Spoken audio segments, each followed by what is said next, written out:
Well, hey everybody, I wanted to jump in before we get started today because I have some exciting news for you. We are about to have an in-person indoor, that's right, you heard it, an in-person indoor gathering. We're excited to be able to get back together. It's going to be on Sunday, February 14th. We're going to be doing two identical service times at 9 a.m. and 10:30 a.m. at the CFSB Center. We have received permission both from the university, which we're very grateful for, and we've received the green light from our local health officials. We wouldn't have done this if they didn't feel comfortable with it. After a year, we're not going to come back unless we feel like we can minimize the risk for everyone who attends, and we feel confident that we can do that. So, if you're in the area and you are comfortable, we would love for you to join us. We will have adult services, and as of now, our plan is to have preschool, elementary, and middle school environments open. The middle school environment will only be open at 10:30. Basically, what you need to know if you're an adult is wear a mask. Masks are required in that facility at all times, so you'll have to keep your mask on there. And seating groups, we'll keep 3 empty seats at least between seating groups, but we're going to have plenty of seating for everybody to spread out. Should not be a problem. And for preschool, elementary, and middle school, we're going to be following the same protocols that they're following in preschools and in our school systems right here in our county. So it won't be anything different for your kids than what they are used to. Now, I'll tell you all that. I hope you'll be able to join us if you're comfortable. We would love to see you. We're excited to be back. If this goes really well, and we get the green light from everybody, we'll come back and do another one in February, and then we hope by the middle of March to be able to start meeting weekly again. That's going to be exciting. I know all of us have been looking forward to that. The one caveat to this, other than, if COVID numbers rise and something happens and they call and say, hey, we don't need you to meet, we won't. But the only other caveat that might change some of these plans is in order to host services, well, guess what? We need volunteers to help create great experiences. And many of you have already told us you're willing to come back, you're comfortable to come back and volunteer. If you are in our area, maybe you've never volunteered before at our church, but you would like to engage, we would love to have you help us, especially in our preschool and elementary environments. We still have to build out those teams in order to open those environments. If we don't have enough volunteers, we just won't open them up just yet. But if you're interested in volunteering, here's all you need to do.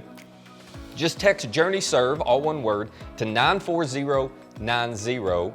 You're not committing to serve, promising to serve, but if you'll text that, you'll give us your name and info and let us know what area you're interested in. We'll text you back a link where you can do all of that. If you'll let us know, then we'll just get in touch with you. We'll explain all the safety protocols. We'll let you know what we're doing to minimize risk for our volunteers, and we'll see if you're comfortable and willing to jump in. And if you are, we will tell you everything that you need to know to serve. We're excited to get back in person. We're excited to continue our mission of inspiring people to follow Jesus.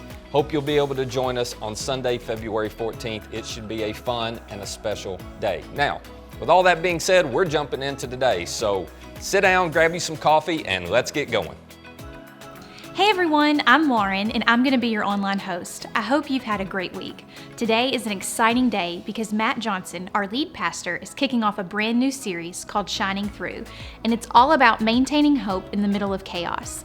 I don't know about you, but that feels like something I can totally relate to.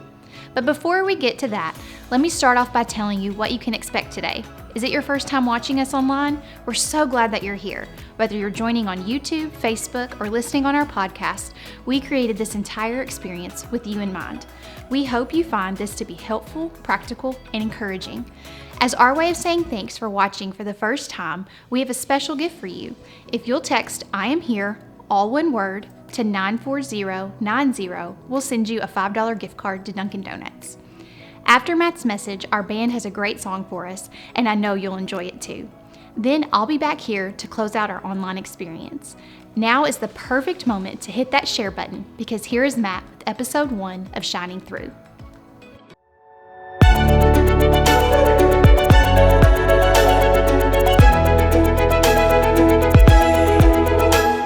So let's be honest, Christians do a lot of irrational, illogical things, don't they? We're seeing plenty of it right now, as a matter of fact. And I think a lot of those things, when I see Christians make some of the choices they make, I think to myself, I don't even think Jesus would approve of that. As a matter of fact, I'm certain he wouldn't. He would look at them and say, knock it off, what are you doing? But there are some irrational, illogical behaviors that we Christians have that I know Jesus would approve of because he approved of them while he was here, and one of them is this. Have you ever noticed how we turn to God when bad things happen, even though we believe that he could have kept them from happening in the first place? That doesn't make any sense, does it? We experience some type of unexplainable pain, we experience some type of tragedy, some type of senseless suffering, and yet, even though we fully believe God could have kept that thing from happening, he could have prevented that, we still turn to him and ask for help, ask for relief, ask for strength in the middle of the very suffering we thought that he could have stopped. I mean, what is wrong with us? Are we crazy? Are we out of our minds? Do we not have any minds? Are we just not thinking? Are we just naive? This is one of those things that puts a bullseye on us as Christians. It's so easy for people who aren't Christians to criticize. They can criticize us all day for that, and I get it because we've all done it. As a matter of fact, for some of you, this is a big reason why you walked away from church, you walked away from faith for a period of time, or maybe you've continued to walk away because you went through a season of senseless suffering, of maybe unspeakable or unexplainable pain, of unanswered prayer. And you started thinking to yourself, wait a minute, God has the power to stop this, but he isn't. God has the power to prevent this, but he didn't. And so it just shattered your confidence in God, and you ended up just walking away, which I get, I understand. This is a hard thing to figure out. Why in the world would we turn to God when God could have prevented the thing that we're wanting him to fix in the very first place? That is the question I hope to answer in this 2-episode discussion that we are calling Shining Through. Shining Through. So let's get right to it. The year is AD 45. It's been about 15 years after the resurrection of Jesus. There is a famine that is hitting the area around Jerusalem and Judea, that part of the world. But the followers of Jesus are experiencing a tragedy much more senseless than that. They're experiencing pain that's leaving many of them going, well, where in the world is God, and why would he let this happen to us? And I want to show you what Luke, who was an early historian for the church, and he gives us many of the accounts of what happened there with the early church. He was also a medical doctor. Luke tells us in the middle of all that, this happened. Here's what he says. It was about this time that King Herod arrested some who belonged to the church, intending to persecute them. Now, the King Herod he's referring to is actually Herod Agrippa, who is a grandson of the King Herod who shows up in the Christmas story. Well, this is a part of the story that nobody ever reads because it'd ruin the mood.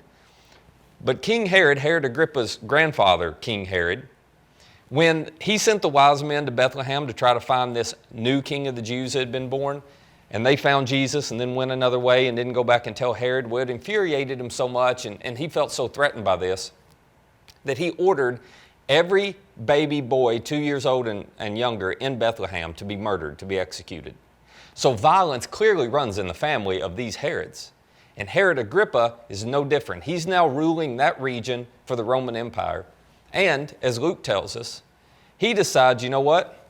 I'm going to do something to try to put an end to this movement that continues to gain steam, this movement of Jesus followers. So he decides he's going to target some of the church. And by some of the church, here's what he means.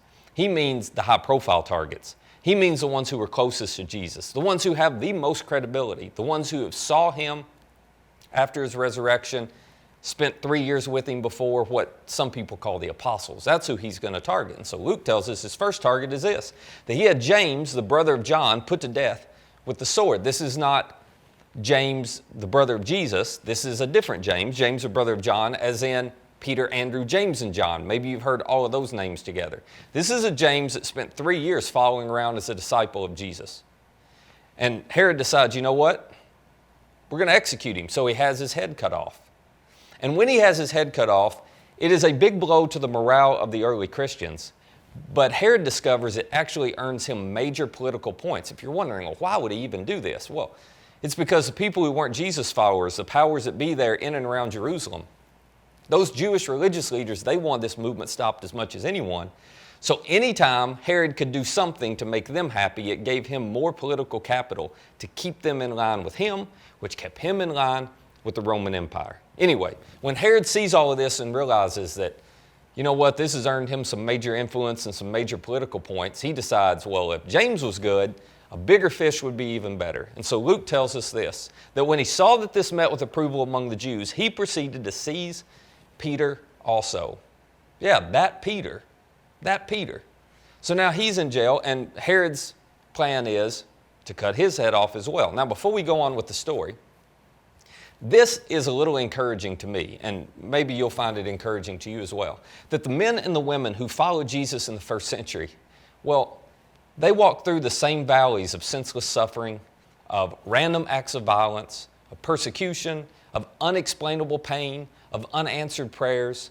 They faced all of these things just like us. But here's the thing. They continued to keep their trust and their confidence in God in spite of that.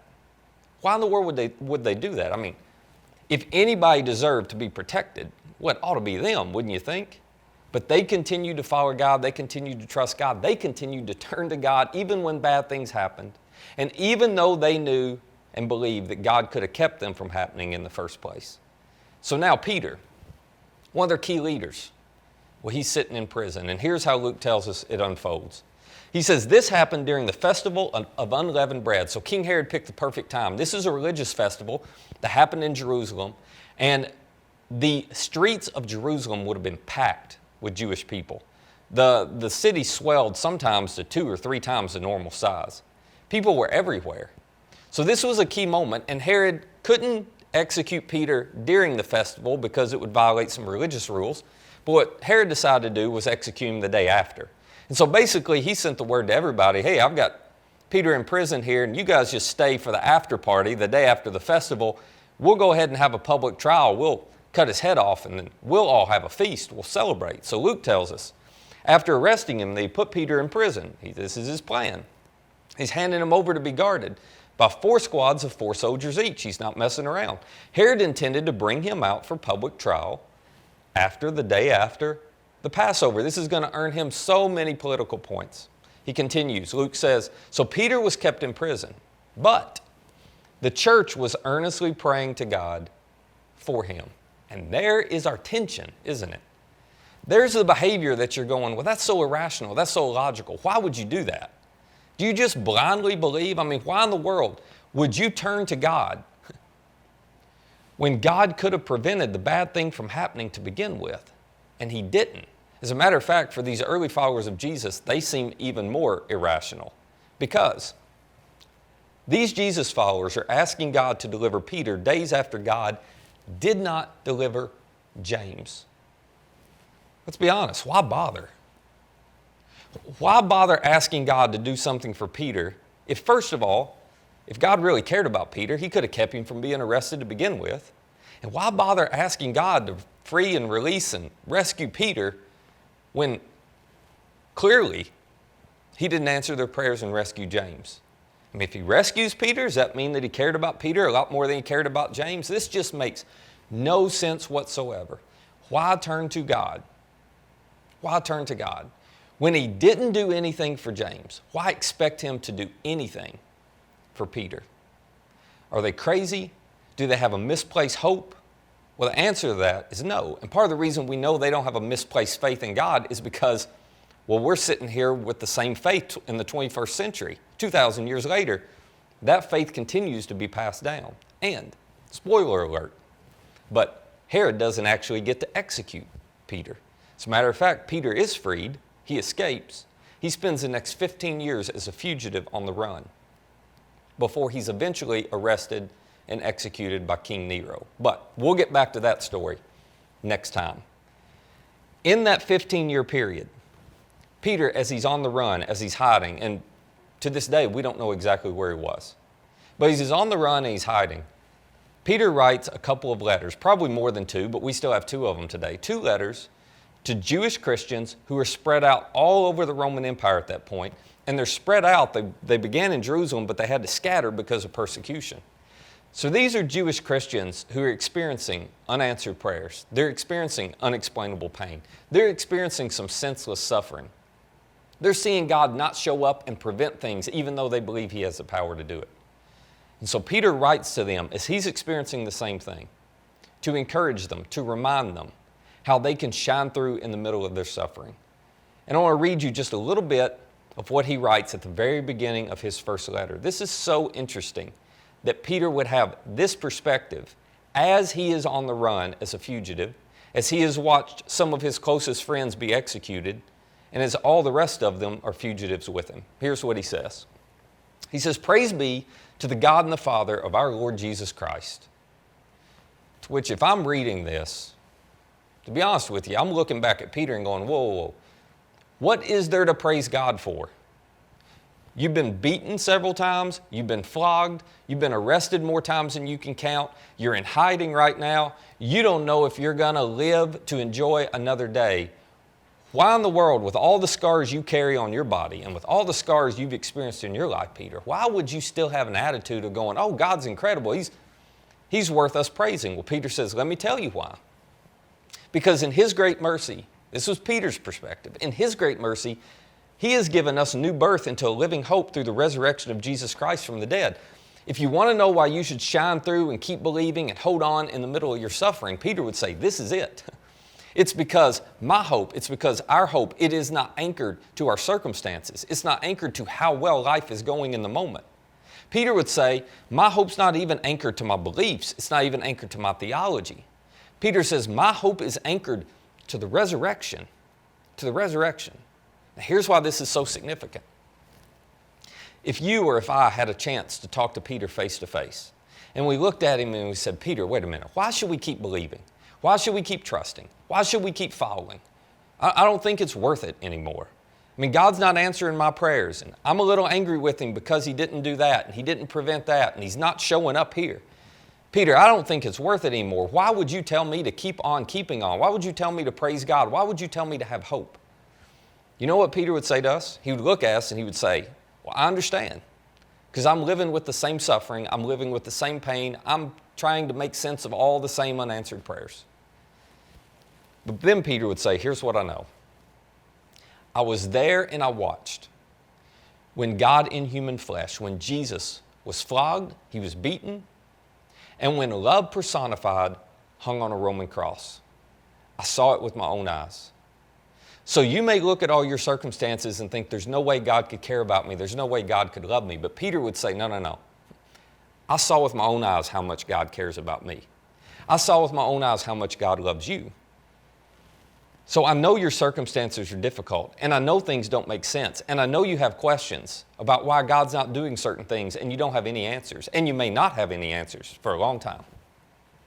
But you don't have to doubt God's love for you. You do not have to doubt whether He cares about you. Because Peter would say, I saw Him hang on a cross for you. I saw Him hang on a cross so you could be forgiven. I saw Him hang on a cross so He could have a relationship with you. And then Peter would say, I lost hope. I lost complete hope for 3 days until the tomb was empty. And still I was skeptical. Still I didn't believe. Still I thought, well, somebody stole His body. There must be an explanation. Until that night, I saw Him with my own eyes. I touched Him with my own hands. I had dinner with Him. A few days later, I had breakfast on a beach with Him. A few days later, I was in another conversation with Him. So this is why Peter would say, I have living hope. Yes, life is difficult. Yes, it's painful. Yes, it doesn't make sense. Yes, I keep turning to God when bad things happen, even though He could have kept them from happening in my life. But I do it because I saw it with my own eyes. So I don't doubt anymore. My hope is anchored to the resurrection. I have a living hope because I know for a fact, you can trust me, he would say, that Jesus is alive. He did rise from the dead. And I have no doubt that He cares about me. And then Peter goes on. He says, oh, and by the way, the best is still to come. Peter would say, I'm confident in that. He goes on, he writes this. He says, and into an inheritance, also have hope in an inheritance that can never perish, spoil, or fade. This inheritance, he says, well, it's kept in heaven for you too. Well, Peter, what do you mean by an inheritance? To which Peter would say, okay, here's what I mean. This life we're experiencing, well, it's not all there is. This life we're experiencing, well, it's almost like a trial run for real life. In other words, Peter's point of view was, we are not yet living the life we were designed by God to live.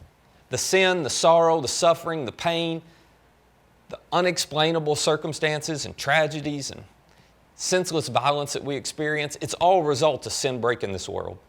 We're not yet living the life God designed us to live in the place God designed us to live it, but Peter says it's coming. It's certain. One day we're going to die in this life, but it's going to trigger us being able to live the life we were created to live. God's got an inheritance. He's got a better life waiting for you and me. And when you get to that point, Peter's perspective was, well, then you'll realize it was all worth it. When you get to that point, then things will begin to make sense. When you get to that point, then you're going to see that suffering that we experience has been caused by just the mess that sin created in this world. Well, God's going to restore everything. He's going to make it all new. He's going to wipe it all away. And we're not going to spend an eternity with Him floating on clouds, singing songs. No, we're going to spend an eternity with Him, living the life we were created to live. So Peter, on the run, imagine this, on the run, not knowing if he's going to have another day to live, pens words that says, I'm okay. I've got a hope. I can't explain everything we're facing right now. But there's an inheritance for you. There's an inheritance for me. And that hope that we have is all anchored in the fact that Jesus came back to life. I saw Him with my own eyes. And you can trust whatever He said to you about your future because He rose from the dead. He proved He is who He claimed to be. So if we were sitting talking to Peter, I think this is what he would tell us. He would say, there's hope even when there are no explanations. There's hope even when you don't have answers. There's hope because you can be confident that God is who He says He is, that Jesus is going to do what He promised you He would do. And in the meantime, He's with you. Now, this is why this whole thing encourages me so much, and maybe you'll be able to relate to this. One, I just find it encouraging that the men and women who followed Jesus there in the first century, the men and women who were closest to Him, the men and women that, well, we have no doubt Jesus loved them deeply. They were not immune to the valleys of senseless suffering, of random acts of violence, of persecution, of unexplainable pain, of unanswered prayers. They weren't immune to any of that. They faced it all, and not that we're comparing, but it's probably a lot worse than what we're facing. They faced it all day after day after day. But they did not lose faith. They did not lose confidence in God because they were certain. They were certain He loved them. They were certain that He cared. And so they continued to turn to God when bad things happened, even though they fully believed God could have kept it from happening, and they didn't have answers as to why He didn't. But it was okay. They were not going to question God's character based on their circumstances, who God was and how He felt about them. When in their minds, that had been sealed at the crucifixion and the resurrection. The other thing that encourages me about this is those early followers of Jesus, well, they made it very clear that they were confident in God's present presence and their future inheritance. They were absolutely confident that no matter what they were going through, God really was with them. He hadn't abandoned them. No, He hadn't prevented it, but He was walking with them through it. And they were 100% certain that while they were feeling the effects of sin and suffering and sorrow and death right now, it would not last forever. That there was a future for them that God had prepared that was way better. It was a life they were designed to live, and it was a life free of sorrow, sickness, suffering, and death. There'd be no more tears. There'd be no more pain. And Peter believed that that future inheritance was so extraordinary, it was worth whatever pain, whatever difficulty, whatever challenges they faced right now. So in the future, they were certain God was going to redeem everything and restore it to what He originally intended it and intended us to be. But in the meantime, they knew He was with them. And so they carried a hope even though they had no explanations. And you can, and I can as well. I don't know what you're facing right now. I don't know what you're going through. I don't know what it is that's creating pain for you. I don't know what's a spark of anxiety in you. I don't know what it is that's causing you to lose sleep. I don't know what it is. That you're just praying and begging God to change. And I totally understand how discouraging it can be when you get unanswered prayers, when there's just silence, when you're not sure what's going on. But here's what I know. You can be confident that God is with you. You can be confident that He cares. And you can be confident that He has a better future for you. You see, this is what allowed them, and this is what can allow us to shine through in the middle of our suffering. This hope that they had that was anchored to the resurrection. It's why Peter later was able to pen the words, just cast all your cares on Him, because He cares for you. Yeah, but you're a fugitive on the run, Peter. I know, but He cares. I have no doubt. I saw Him hang on a cross. I know He does. This is what enabled Paul to pen the words, you can approach the throne of grace with confidence, to find mercy and grace to help in your time of need. He's going to be there with you right in the middle of whatever you're going through. This is what enabled these early followers of Jesus to shine through and continue to give generously. As a matter of fact, the believers in Antioch, in the middle of their immense suffering, they gave a huge gift, monetary gift, far beyond what they could afford, and they sent it to Jerusalem to people who were suffering even more because of the famine. It's why they were able to give so generously, because they held on to a hope that what they're experiencing now, this world, it's not all there is. This hope in the resurrection, it's what allowed them to shine through, not just giving, but in serving one another. It's what allowed them to shine through and love one another so deeply, to love one another the way Jesus had loved them. But it's what allowed them to shine through and love the very people who were creating the pain for them to begin with. And it's what will allow you and me too. There is hope even if there are no explanations for you. Because Jesus died, but He rose again to prove forever that He cares about you and that He's with you. So there's hope. Because your hope is not anchored to your circumstances. And your hope is not even anchored to some theology. Your hope is anchored to the resurrection and the fact that Jesus is who He says He is. He'll do what He said He would do. And He loves you. He loves you no matter what you're going through. And if you will look around you, if you'll pay attention, you'll see there is evidence of His presence and evidence of His love. Even in the middle of your pain, there's evidence all around you. You just need to look to see it. All throughout my history, your faithfulness walked beside me. The winter storms made way for spring. In every season, from where I'm standing, I see the evidence of your goodness all over my life, all over my life. I see your promises in fulfillment all over my life, all over my life. Help me remember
can acknowledge that I often have a strong perfectionist streak.